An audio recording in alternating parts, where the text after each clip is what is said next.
perusahaan Buton cepat diproses, tapi Abu Janda terasa apa? Gitu. Padahal mungkin untuk kasus Abu Janda sudah banyak sekali yang melaporkan, Ade Armando banyak yang melaporkan. Gitu. Tapi untuk kasus seperti yang melaporkan baru satu. Kalau saya sih overconfidence, media massa di tangan saya, kasarnya kan gitu. Mahasiswa juga nggak banyak bergerak, dunia akademis juga beragam pemikirannya. Yang keempat DPR, tapi sekali lagi memang kalau bicara kekuasaan agak berat ya. Berat.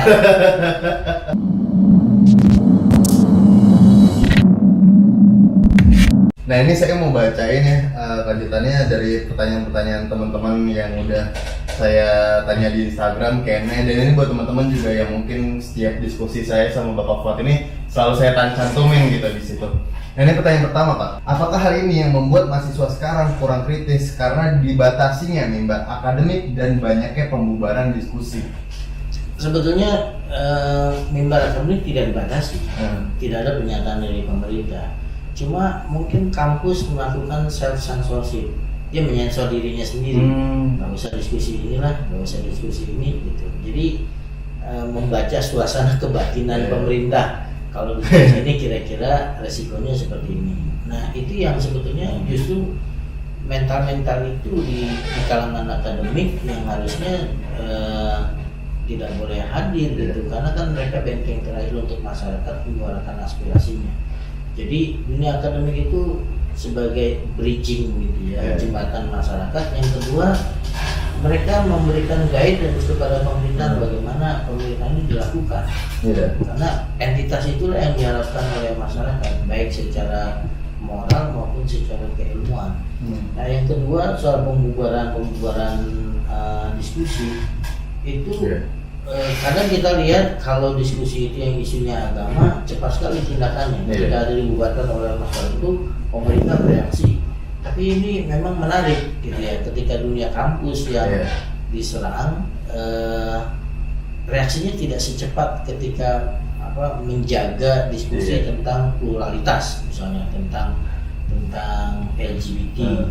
Ketika diskusi LGBT, kelompok agama misalnya menyerang, nah itu aparat buru-buru bereaksi untuk melindungi atau misalnya membubarkan. Nah ini dunia akademis berseliweran saja wacana. Menko Polhukam silakan diproses.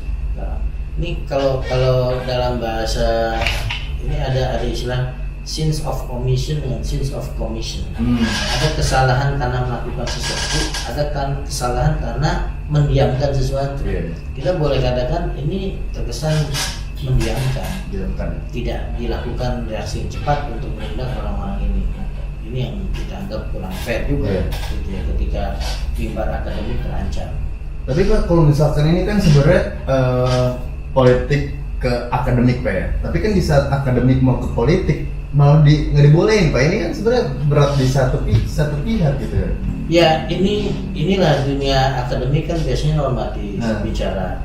Dia tidak punya kuasa tapi dia memberikan perspektif tentang politik. Nah, sementara orang politik punya kuasa, tapi perspektif politiknya itu kan harusnya disuplai secara teoritis oleh kalangan akademis, harusnya kan bersinergi.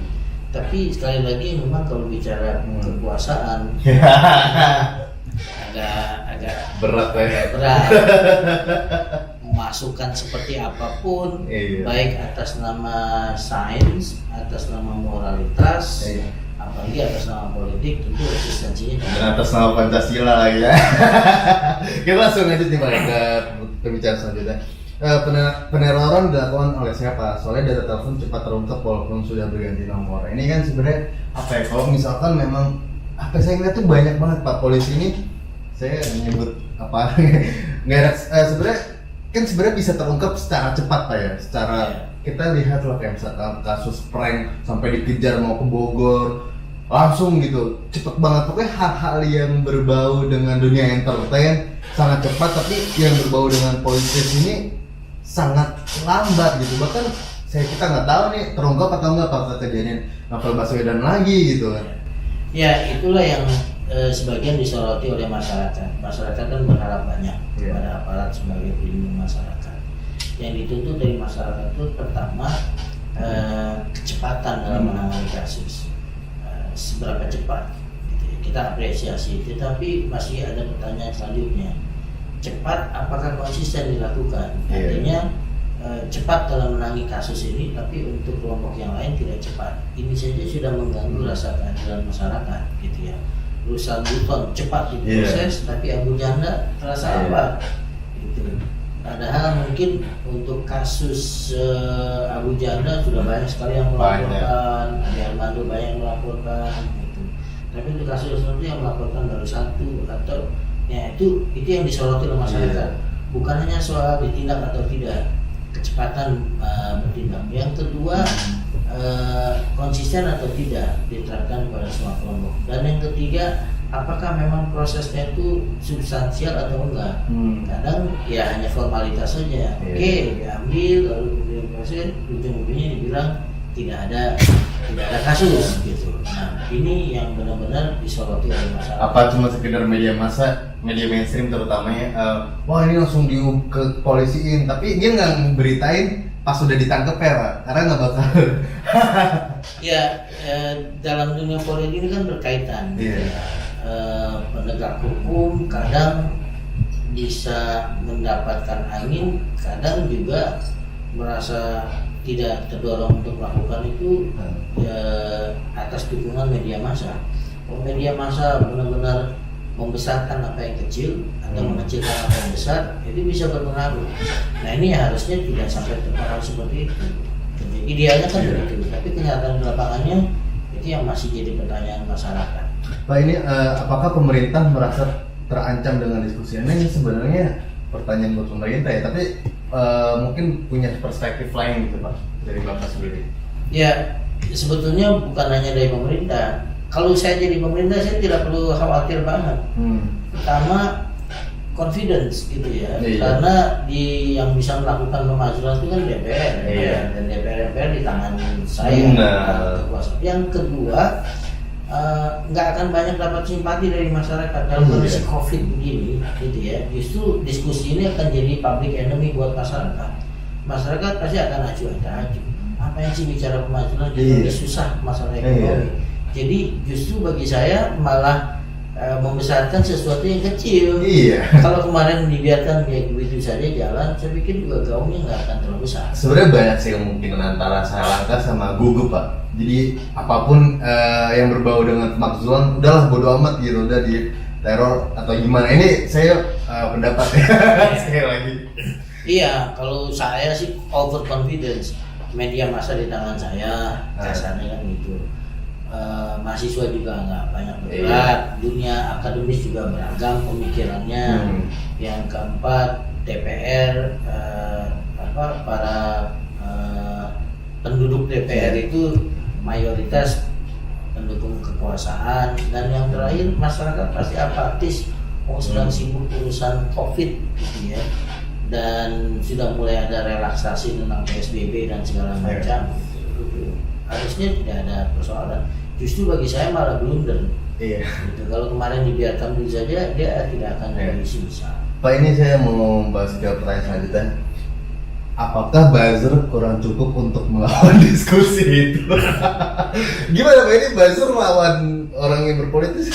Menurut Bapak gimana Pak? Apakah buzzer kurang cukup untuk melawan diskusi itu? Gitu? Ya, orang boleh menilainya dalam tanda petik kecerdasan kelompok tertentu untuk menggunakan. Kalau dalam perspektif itu saya ini kan namanya perang proksi. Gitu. Saya berperang melawan orang tanpa menggunakan tangan saya. Saya gunakan tangan orang lain untuk menghantam itu. Kan bisa dipersepsikan seperti itu. Buzzer dipelihara untuk menghantam orang yang merusak image pemerintah. Nggak peduli pemerintah bekerja benar atau enggak. Buzzer bekerja untuk menggusur para pengkritik, sehingga para pengkritik itu disibukkan dengan buzzer. Nah, sayangnya buzzer ini punya pengaruh juga di media massa, terutama media massa mainstream, dan itu memberikan mempengaruhi persepsi publik. Pak, ini kalau misalkan mengapa setiap diskusi ini dihadapkan dengan pembubaran? Kenapa pemerintah tidak membuat diskusi yang lebih berbobot? Hal ini terjadi karena tidak adanya diskusi yang kompeten atau pemerintah yang tak kompeten. Wah ini kacau banget ya. Nggak, sampai yang kompeten aja Pak. Pemerintah yang tak kompeten itu dihapuskan aja ya teman-teman. Gimana? Sebenarnya nggak, pemerintah nggak melakukan pembubaran. Jadi kita harus objektif juga. Oh iya benar-benar. Ya, pemerintah Ini, tidak ada unsur pemerintah. Ini negatif thinkingnya ini orang-orang nih. Kalian. Tidak ada unsur dalam dunia kampus, aparat ataupun aktor negara yang membubarkan ini. Ini munculnya karena penyelenggara sendiri yang akhirnya membatalkan acara ini karena dikhawatirkan para penceramah ini sudah mendapatkan teror. Itu. Jadi bagaimana dinamikanya? Ya bisa saja ada kelompok-kelompok tertentu yang secara sistematis dan terstruktur melakukan upaya supaya ini tidak dilaksanakan. Kan sebenarnya banyak ya aspek-aspek, misalkan orang yang benci FHUGM ini atau enggak orang yang pro dengan pemerintah, orang ini, jadi nggak bisa dibilang pemerintah ini ada. Iya, makanya kalau perspektif pemerintah, wah ini subkekuasaan partikulir, dalam bahasa sederhana ini adalah unsur di luar pemerintah, unsur swasta gitu ya, bagian dari kekuasaan kelompok tertentu. Mungkin ada persoalan di internal UGM atau mungkin ada persoalan di internal komunitas tertentu di lingkungan ini, sehingga dibuatlah isu ini seakan-akan mengganggu ketertiban umum dan dekat dengan isu makar. Ini Pak, hasil reformasi hingga sekarang tak terasa, kebebasan masih terikat, kritik dianggap ancaman. Sedangkan tingginya anggaran biaya pencitraan hingga melawan kebenaran. Kenapa para netizen masih buta? Wah ini jangan bilang-bilang pencitraan, Anda tidak boleh. Ini terlalu jujur. Sebenarnya bukan menurun, dinamis. Karena kalau kita tarik garis reformasi kan sejak Soeharto turun di zaman Habibie kita menikmati kebebasan luar biasa, kebebasan berpendapat, kebebasan berpolitik gitu ya. Lalu kemudian juga di zaman Gus kebebasan bahkan lebih bebas lagi. Tapi kemudian mengalami dinamika ketika masuk wilayah kekuasaan pemerintahannya Megawati, kemudian dikemas demikian juga di zaman SBY, sampai kemudian di zaman yang sekarang. Jadi tidak turun begini, jadi dinamis, naik turun. Di zaman Habibie benar-benar kita mendapatkan kebebasan luar biasa. Cuma arahnya semakin ke sini ini dipertanyakan orang. Gitu. Indikatornya jelas, kebebasan pers, kebebasan berpendapat, kebebasan untuk berserikat gitu. Ini menjadi alat ukur.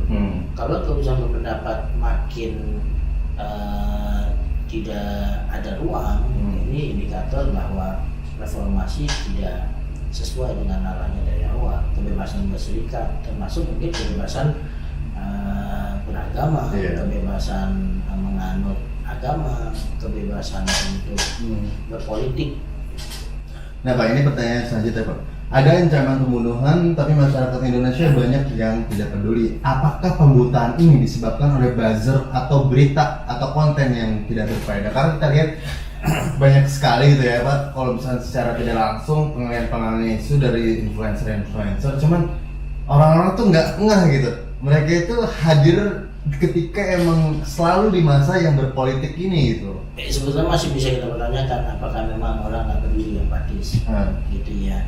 Kalaupun memang tidak peduli, karena memang isu ini isu eksklusif, isu eksklusif menengah ke atas ya, kelas menengah ke atas, bukan isu di bawah. Jadi kalau dari segi isunya isu eksklusif menengah ke atas yang melek politik, bahwa tentu tidak nyambung gitu ya. Kemudian yang kedua, kondisinya orang sedang bertarung masalah kesehatan dan ekonomi, sehingga nggak melek ke sana. Saya kira bukan mereka tidak peduli gitu ya, tapi karena memang tidak menjadi prioritas sekarang. Kemudian yang kedua, isunya isu high class, bukan isu di bawah. Istilahnya orang yang bisa berpikir Pak ya. Ya, isu mereka yang benar-benar peduli, akademis ataupun mereka punya kedudukan politik gitu, dan mereka yang aktivis. Di luar itu saya kira mereka sibuk dengan COVID-19. Pembicara diskusi Profesor Nimatul diancam dibunuh. Tapi kita seorang Indonesia masih diam, nggak kecil kemungkinan pelanggaran HAM akan terjadi. Gimana Pak? Ya, tetap diberi ruang. Saya dengar hari ini Profesor Limatul juga ke kepolisian melaporkan, gitu, minta diusut, gitu. Nah, tinggal pemerintah bertindak. Cuma memang bukan hanya, harusnya kasus ini bukan hanya diperlakukan biasa. Perlakukan biasa misalnya kalau ada ancaman ya silakan diajukan, nanti diproses. Tapi ini kasusnya kasus menarik, isu high politik, kemudian isu tentang kebebasan berpendapat di kampus, lalu kemudian soal nyawa orang. Jadi kan mestinya bukan dianggap paling biasa, harusnya mendapatkan prioritas utama untuk diusut secara tuntas. Apalagi kalau misalnya pemerintah ingin menunjukkan bahwa tidak ada unsur pemerintah di situ, harusnya ditindak cepat. Iya. Tidak cepat, langsung ketemu oknumnya, langsung disampaikan. Nah, ini benar bahwa ini adalah bagian dari urusan sub kekuasaan partikulir, tidak ada kaitannya dengan pemerintah. Oke, selanjutnya banyak pihak atau aparat yang akan menangani teror ini, apakah masih percaya hal ini ditangani ke mereka? Wah, ini pertanyaannya tidak boleh. Ini kayak pertanyaan oposisi sekali ya teman-teman, tapi nggak apa-apa. Ya, rumus umum kita harus percaya kepada aparat dan kita harus dorong aparat untuk bertindak melindungi masyarakat. Cuma bagaimana kita mendorong masyarakat umumnya, mendorong aparat itu bertindak secara cepat, adil, dan tidak berpihak kepada pihak manapun. Itu tantangannya. Kalau soal dukungan kepada aparat harus, karena tanpa aparat tentu akan terjadi hal yang chaos gitu ya. Sekali lagi memang tantangannya bagaimana aparat bisa bekerja sesuai dengan apa yang kita percayakan sepenuhnya Pak ya. Iya. Apalagi kalau pemerintah mendorong, Menko mendorong usut tuntas. Tapi udah ada dari Pak Mahfud MD tuh, sampai diapresiasi sama Rizal Ramli. Wah, berarti apa? Sekolah lupa baru pertama kali atau apa gitu. Iya, cuma kan selalu kadang-kadang gini, apa yang diminta dari atas ke bawah itu tafsirnya beda. Jadi ada semacam memahami sendiri apa yang harus benar-benar dikerjakan, apa yang sebetulnya hanya untuk konsumsi publik tapi tidak perlu dikerjakan. Pokoknya kita tunggu lah Pak ya. Ke selanjutnya apakah berita ini lenyap begitu saja gitu ya. Nah Pak, pertanyaan terakhir. Diskusi yang terbuka dan mendatangkan narasumber yang berkompeten aja dibubarin. Kenapa media yang memberitakan berita hoax dan untuk kepentingan tidak disentuh? Apakah ini merupakan negara kebebasan yang berpendapat gitu Pak? Iya, semua ini kan pilar-pilar demokrasi, pers, kemudian perguruan tinggi sebagai institusi di mana kebebasan berpendapat diagungkan, kemudian lembaga-lembaga lain, civil society, harusnya kan kita dorong, kita dorong untuk bersinergi mengawasi pemerintahan, gitu. Dan aparat juga menjaga supaya lembaga-lembaga ini berjalan dengan fair. Kan tuntutannya itu di mana-mana supaya semua berjalan. Pemerintah menjalankan kerjanya, kemudian civil society ikut mengawasi, dan pilar-pilar demokrasi juga menegakkan kebebasan berpendapat, aspirasi masyarakat dijalankan. Gitu. Itu saja saya kira memang tugas semuanya. Pak, untuk closing statement nih Pak, ini kan sebenarnya apa ya, saya melihat begitu apa ya, kita tidak selesai gitu masalahnya selalu ditimbulkan, bahkan semakin tambah parah mungkin ya Pak. Menurut Bapak gimana Pak, ini punya closing yang ya ini kan karena kondisinya COVID-19, kondisi emergensi darurat. Memang di seluruh dunia saya kira bukan cuma di Indonesia dan bukan cuma soal COVID-19.